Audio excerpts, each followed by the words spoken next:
Hi everybody, Shari Pheasant here again for Session 4 of the Lead Your Legacy Women's Innovative Leadership Program. In this session, we're going to dig into the situation a little bit. It's going to get kind of messy, it's going to get a little ugly, and we're going to talk about the pain. Just fair warning, all right? Put your seatbelt on, and here we go. So, what is the problem? Because things are crazy anymore. Well, the biggest problem on teams, they say, is communication. That's been for years. What's the biggest problem today? It's still communication. Now, I'm going to let you know that there's a secret to that. But what I want you to know is that I've created what I call the MIST effect. The MIST effect isn't M-I-S-T for missed. It's M-I-S-S-E-D for lost out. And this is what it looks like. We start with a miscommunication. One person says one thing, and another person hears something totally different. That leads to a misunderstanding.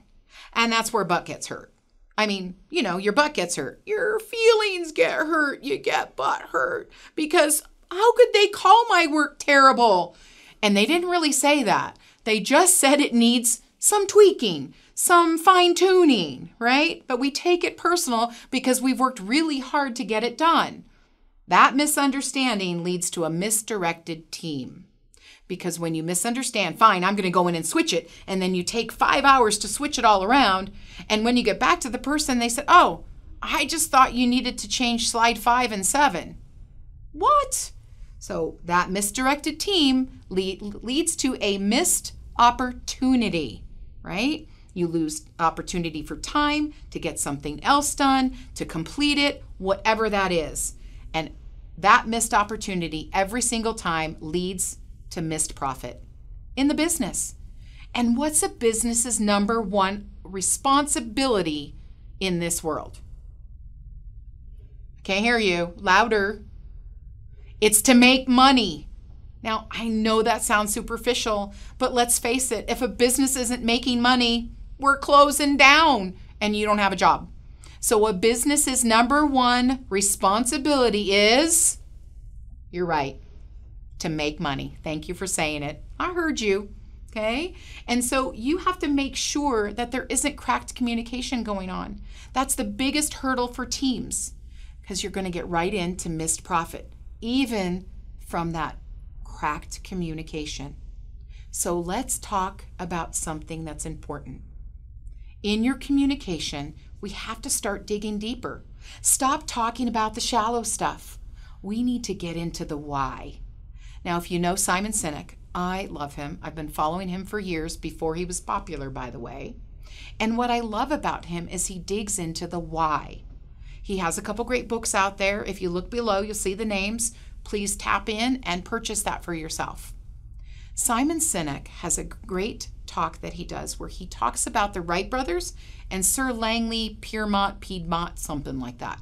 Can't even remember his name, and that has something to do with the story. So let me tell you the story about the Wright brothers and Sir Langley. Well, they both wanted to discover flight. The Wright brothers wanted to discover flight because they believed flight would change the world. Sir Langley wanted to discover flight because he wanted to be the man, the important guy. He wanted something to brag about. Now, he had the news following him. He had $50,000, like back in the days of the Wright brothers, $50,000 to pay his way for everything. They bought new parts. They had people that were working that worked on the airplane, all of it. The Wright brothers, on the other hand, had to fix their own parts. They had nobody helping them. There was not a newscaster within blocks. They were just doing their thing. Who discovered flight? The Wright brothers. You're right. And the minute the Wright brothers discovered flight, because they started from their why, they believed in something bigger than themselves, not just making themselves bigger. Sir Langley bowed out. Terribly. Like that day, he stopped everything. Now, he could have partnered with them, said, I've got 50,000, you guys figured it out, let's get better parts, let's make this happen. And instead, because he came from it from a self-serving, egotistical standpoint, he was out. The Wright brothers won. They were first, and we know the Wright brothers being the founders of flight. So what does that have to do with you? That has to do with where you come from. I want you to start coming from your why.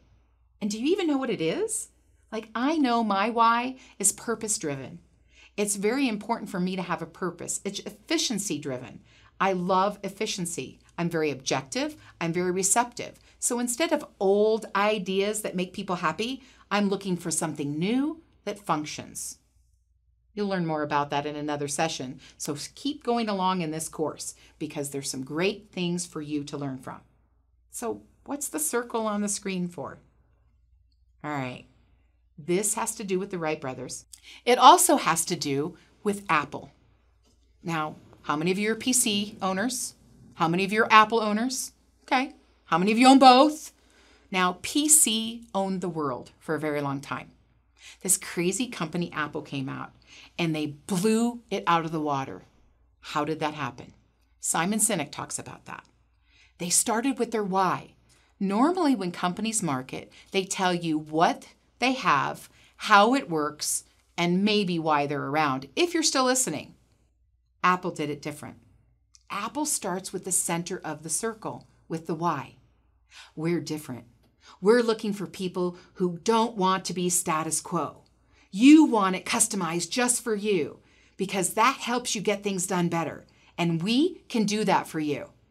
By the way, we sell computers. Want to buy one?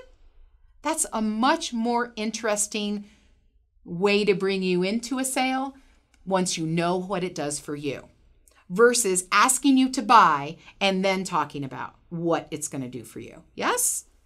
What they did was they started with their why from the inside out. And that's how I live. That's how I'm teaching this course to you. And that's a mindset change I want you to have. So let's dig in a bit more. Patrick Lencioni, he wrote The Five Dysfunctions of a Team. He's written some other books and is a fantastic businessman. I want to dig you into the 5 dysfunctions because if you're on a team and you work for a company, you're probably going to recognize some of the things I'm about to talk about. Okay? It's a pyramid.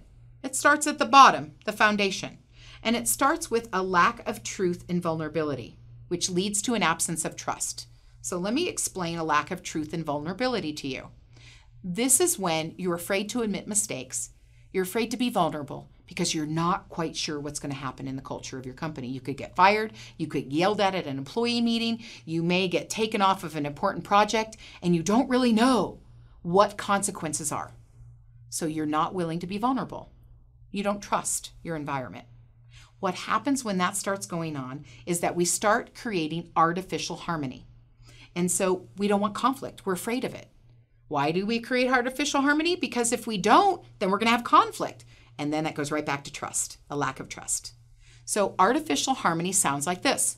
Oh, I'm fine. I don't mind doing it. It's okay. I'm all right. I'll get through it. I'll handle it. Anybody hearing that? I just want you to know that may potentially be artificial harmony and you are on your way through the 5 dysfunctions. Now, from artificial harmony and a fear of conflict, we get a lack of clarity because nobody wants to commit. Why would I commit when I'm not sure if I can get it done? Because if I don't get it done, I'm going to get in trouble. So I'm just going to pretend. So we're not clear. I don't know, maybe I'll get that done. No deadline. Here's a great thing. Have you ever heard of SMART goals? Like specific, measurable, actionable, relevant, and timely. SMART goals? They always turn into SMAR goals when we don't have clarity because the timeline disappears. I'll get it done. Hey, did you get that done? No, because. I don't care. It didn't get done. Why didn't it get done? I can't do my job till you do yours. Wow, those are crazy dysfunctional conversations that I'm having, aren't they? They're probably stressing you out. Me too. That's what dysfunctions do on a team. They continue to pile up like poop in a yard, and pretty soon you have nowhere to step without stepping in it. Now, once we're not committed and we don't have clarity, that leads to prioritizing avoiding personal discomfort on your own. You don't want to be accountable because you know you don't want to be in trouble, so instead you're going to point at somebody else. This is what that sounds like. Well, I would have got it done, but he didn't get that done, or she missed her deadline, or I needed that from them, and so I didn't. Sound familiar? Now you're getting close to the top of the pyramid, and that's where ego and politics kick in. And this is where there's inattention to results. When you have inattention to results, your customer service sacrifices. So if your customers are not getting everything they want, everything you plan for them to have, and they are not shouting from the rooftops like advocates, your team could be going through part of the 5 dysfunctions of a team. Now, for every problem, there's a solution, and I don't plan on leaving you hanging. So I want to help you just with a quick little tidbit right now that if you have recognized any of these things going on with your team, there are solutions. Number 1 is if you're the leader, you must be willing to be vulnerable enough to share your challenges and your limitations. Talk about your failures. Be real about it. Now, I can hear you. Oh my gosh, the minute I do that, my employees are all over me. Yes. Employees, we need to stop taking leaders down the minute they make a mistake. How about everybody, team players? You can't take people down when they make a mistake. It's about supporting them. Now, if you have a pattern or a trend of mistakes, that's totally different. I'm talking about a simple mistake. So as a leader, I love to say, look, I under-instruct and over-delegate a lot because I'm really busy. So for my team, I let them know, if I don't give you enough instructions, I want you to stop me and I want you to ask me for more information. That's okay. You're more than welcome to say, Shari, under-instruct, over-delegate, help me out here. And that doesn't offend me. I love it, I embrace it, and I support you in giving more information. So I have a question. What's your vulnerability? What can you do to show your employees or the people you work with, your team, a vulnerability and ask them to support you in it? Take a minute. Write that down. This will be one of your first actions that we take. How can you be vulnerable? The next step is I want you to ensure that your team has a voice. Everybody on your team. Now, disclosure, because I know you're panicking right now. Because you give them a voice does not mean you give them the decision. Let me say that again. Giving them a voice does not give away your decision. It gives them a voice. Asking for a voice doesn't mean you want to influence the answer, the decision, the result. It means you want to be heard. And I'm a real big believer in ideation. So when you have 5 people and you put the ideas together, the best thing is probably right in the middle of that. So giving your team members a voice means that you need to be able to communicate clearly what you want. Let's go back to the SMART goals that become SMART goals. Let's make them smarter goals. Smarter, ER is on the end. That means you're adding evaluation and review. So don't forget your timeline and then evaluate and review your goals. That will give you specific clarity. I also want you to start having the difficult conversations earlier. Look, we all avoid pain. It's just a natural human trait. However, sometimes when you avoid pain, it gets bigger. So what I'm urging you to do from this day forward, mindset change, behavior change, I want you to start having the difficult conversations right away. Instead of thinking, oh, I can't say anything, and then stumbling through that for a while, I want you to shift your mind right away from what do I do to solve it? What is the solution? What are some suggestions I may have? Who do I need to talk to? How do I say that? Those are the things I want to put in your mind for thinking through that. And then at the top of it, talk about team goals and give them a focus. What are we all here for, folks? What's our big, hairy, audacious goal today, this week, this month, this quarter, this year? Let's start looking ahead and forecasting where we're going to go, and then reverse engineer it with our team. How do we get there? How do we make that happen? What are the actions that we do? What are the things we take part in? Where there's a will, there's a way. And you can get through these 5 dysfunctions by just shifting your mindset, changing your actions, and adjusting your communication just a little bit. You'll have great customer service and your team will be amazing. It is about having the right conversation, and it is about having the right conversation earlier as a leader. I want you to know that Dale Carnegie was right when he said that 15% of leadership is about what you know. The other 85% is how you can arouse enthusiasm in others. Because if they're not excited, they're not going to be engaged. They're not going to get things done, and you're going to smar your way into failure. It's important for you to know it's not about what you know. It's about how you help and influence others as a leader. It's only 15% of what you know. I think that kind of is a relief. You don't have to be a smarty pants. You just have to believe in team. And you have to feel comfortable enough in being vulnerable, doing what you do best, and allowing others to do what they do best as well. Look, Daniel Goleman had these boxes a long time ago, and they're still great. The problem I have, of course, is I don't fit in a box, and I'm never quite sure which box to do. Like when he talked about the 6 styles of leadership, I was commanding all the time. I was burning people out left and right. Of course, affiliative leadership can get stepped on. Pace-setting leadership can be ostentatious. So I never knew which box to go in. Because of that, I created what I call the leadership circle. Remember we talked about this earlier in another session? There's no top and bottom. The leader isn't at the top with and have other people serving them. I almost feel like they're at the top, and how is the leader serving them? So that helped me create and see a circle where the leader is in the middle, like the hub of a wheel. And everyone wants to be heard. We want to take action. We want to have an innovative culture. And in order to do that, we need to be heard.